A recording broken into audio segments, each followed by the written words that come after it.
Sumérgete en la palabra de Dios. Cava un poco más profundo. Descubre el mensaje de la Biblia para ti hoy.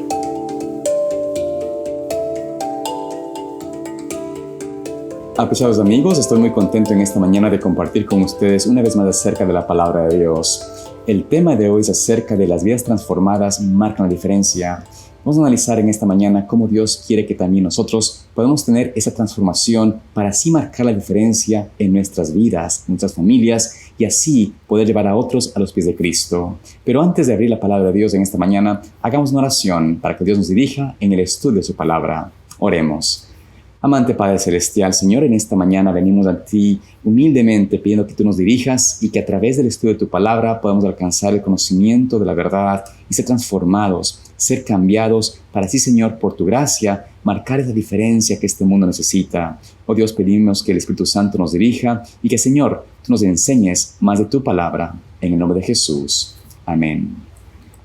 En este tema interesante acerca de cómo la transformación de nuestras vidas puede marcar la diferencia, vamos a analizar brevemente lo que nos dice el libro de Hechos en el capítulo 4, el versículo 13. Allí notamos una frase, un versículo que habla acerca de los discípulos y especialmente nos habla de dos. Aquí hablamos de Pedro y Juan. Dice allí: y viendo la valentía de Pedro y de Juan, y teniendo en cuenta que eran hombres sin letras e indoctos, se asombraban y reconocían que habían estado con Jesús. En este momento los discípulos, Juan y Pedro, estaban encontrándose o enfrentándose con los líderes religiosos. Estos líderes religiosos habían venido para tratar de aplacar o de evitar que ellos continúen predicando y hablando de Cristo. Pero al darse cuenta de que esos hombres que no tenían letras, que no tenían conocimiento aparente de lo que la educación en el antiguo Israel era o llevaba, y estos hombres que eran pescadores, pero tenían esa elocuencia, tenían esa autoridad divina, ese poder para hablar y tenerle convencimiento, la gracia divina de poder transmitir este mensaje con poder y autoridad.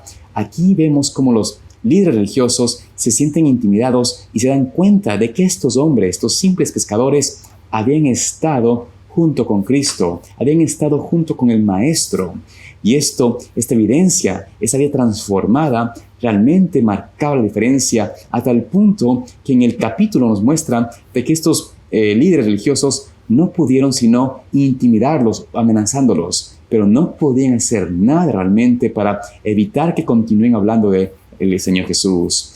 Y en ese sentido, queremos analizar un poco más de cerca la vida de Juan específicamente, porque a pesar de que este era un hombre que había sido transformado por Cristo, un hombre que amaba al Señor y a sus prójimos, Juan no siempre fue así. Al contrario, Juan era entre los discípulos quizás el de mayor o el más cercano a tener un carácter muy negativo, un carácter tormentoso, iracundo. Él en realidad era, como se les llamaban, y él y su hermano Juan y Santiago eran los hijos del trueno, porque tenían un carácter no muy domable, no muy dócil. Pero notemos en realidad cómo nos describe la palabra de Dios a Juan, ya siguiendo a Cristo, ya como discípulo de Cristo. Vamos a ver un poco cómo los destellos de la vida de Juan nos muestran qué tipo de hombre él era y cómo él después fue transformado por eso de Cristo a un hombre diferente. Pero en el capítulo 9 de Lucas, a partir del versículo 26, vamos a ver la historia o anécdotas de la vida de Juan que nos van a mostrar claramente qué tipo de persona era él. Leemos allí: entonces entraron en disputa, ¿cuál de ellos sería el mayor? Mas Jesús, viendo los pensamientos del corazón de ellos, tomó un niño y púsolo junto a sí, y les dice: cualquiera que recibe a este niño en mi nombre, a mí me recibe, y cualquiera que me recibe a mí, recibe al que me envió.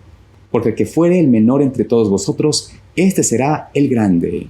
Notamos en estos 3 versículos que nos dice la palabra de Dios en cuanto a la disputa que había constantemente entre los discípulos. ¿Cuál de ellos sería el mayor? ¿Cuál sería el que tendría ese cargo especial, ese puesto más elevado en el reino de Dios? Y en ese sentido, vemos que Cristo empieza a mostrarles el tipo de reino que Cristo desea que tengamos. El reino del servicio, de la negación, el reino de humillación, de buscar ensalzar a otro, de servir a otro, de apoyar a otro y no ser servido o ser el más grande aquí en la tierra. Vemos que Cristo trae a un niño, lo pone delante de ellos y les dice: el que quiere ser grande, hágase como este niño, reciba a este niño, hágase como él, conviértase en el menor, en el más apto para servir, en el más apto para darse. Así Cristo trataba de mostrarles el tipo de carácter, el tipo de persona que debían llegar a ser. Pero notemos cómo Juan responde a esta ilustración de Cristo, a esta intervención de Jesucristo en cuanto a cuál es el mayor. Noten ustedes lo que nos dice el versículo 49 y 50. Entonces respondiendo Juan dijo: Maestro, hemos visto a uno que echaba fuera demonios en tu nombre y se lo prohibimos, porque no sigue con nosotros. Jesús le dijo: No se lo prohibáis, porque el que no es contra nosotros, por nosotros es. Vemos en estos versículos cómo Juan responde a la ilustración de Cristo en cuanto a un niño.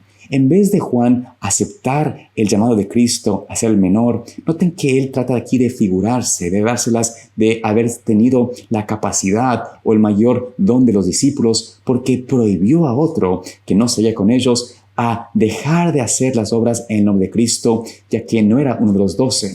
Pero en vez de recibir de Cristo un qué bueno, qué felicitaciones, me alegro que hayas defendido mi honra, notemos que Cristo le dice y le reprende directamente que no debía evitar que alguien que predique en el nombre de Cristo, que usa su nombre para salvar a otros, que ese hombre que hace esto no debe ser impedido, tiene libertad, porque Cristo vino a salvar a muchos. Y noten ustedes lo que sucede con Juan después de esta intervención. Nuevamente vamos a ver cómo Juan muestra un carácter no como el carácter que Dios quiere que tenga, no como un carácter transformado, sino como un carácter agitado, un carácter airado, un carácter violento. Versículo 51 en adelante. Y aconteció que, como se cumplió el tiempo en que había de ser recibido arriba, él afirmó su rostro para ir a Jerusalén, y envió mensajeros delante de sí, los cuales fueron y entraron en una ciudad de los samaritanos para prevenirle. Mas no le recibieron, porque era su traza de ir a Jerusalén. Y viendo esto, sus discípulos Jacobo y Juan dijeron: Señor, ¿quieres que mandemos que descienda fuego del cielo y los consuma, como hizo Elías? Entonces volviéndose él, los reprendió, diciendo: Vosotros no sabéis de qué espíritu sois, porque el Hijo del Hombre no ha venido para perder las almas de los hombres, sino para salvarlas. Y se fueron a otra aldea. Vemos aquí cómo Lucas describe lo que pasó después. Justo después de que Jesús reprendió a Juan, tuvieron que tener una experiencia un poco difícil. Es decir, querían pasar por Samaria, pero en Samaria no recibieron a Cristo. Y a pesar de que ellos habían sido bendecidos por Dios, como Cristo había salvado a muchos allí en Samaria, vemos de que ahora no es bienvenido. Entonces, Jacobo y Juan se sienten indignados, airados, porque estos samaritanos rechazaron a su Salvador. Notemos qué espíritu tenían, el espíritu no de Cristo, sino de Satanás. Y entonces vienen a Cristo y le dicen: Señor, ¿quieres que oremos al cielo, a Dios del cielo, para que traiga fuego del cielo y consuma a estos hombres? Noten ustedes cómo Cristo les reprende, les dice: ustedes no saben de qué espíritu hablan o de qué espíritu tienen. Esto nos muestra de que Cristo corta este pensamiento de ellos, les muestra de que lo que está alimentando su mente, su corazón, no es el espíritu de Cristo, no es el amor de Dios, sino el amor, o mejor dicho, es el espíritu de Satanás, es ese odio por el hombre.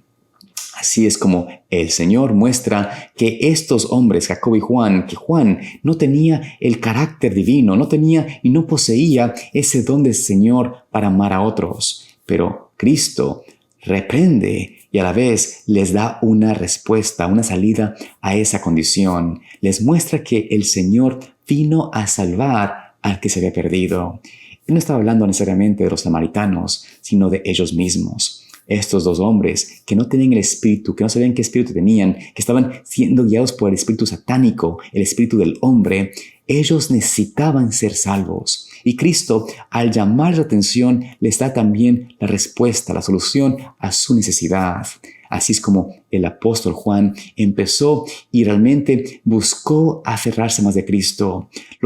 Las indicaciones del Señor Jesús eran para él algo que le mostraba cuánto más él necesitaba de ser como Cristo. Esta es la diferencia que marcó la vida de de Juan versus la vida de Judas, por ejemplo.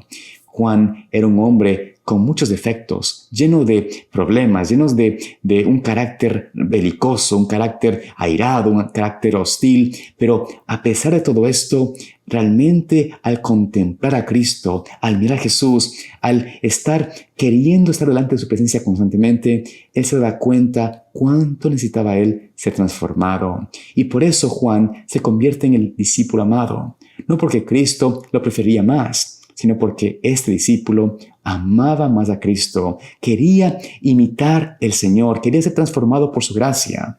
Y por esto, notemos cómo él fue transformado de ese discípulo airado, ese discípulo que era aferrado a sus propios deseos, a querer tener el mayor de las posesiones en la tierra. Se transformó al discípulo más humilde, más servicial, más semejante a su amado Maestro.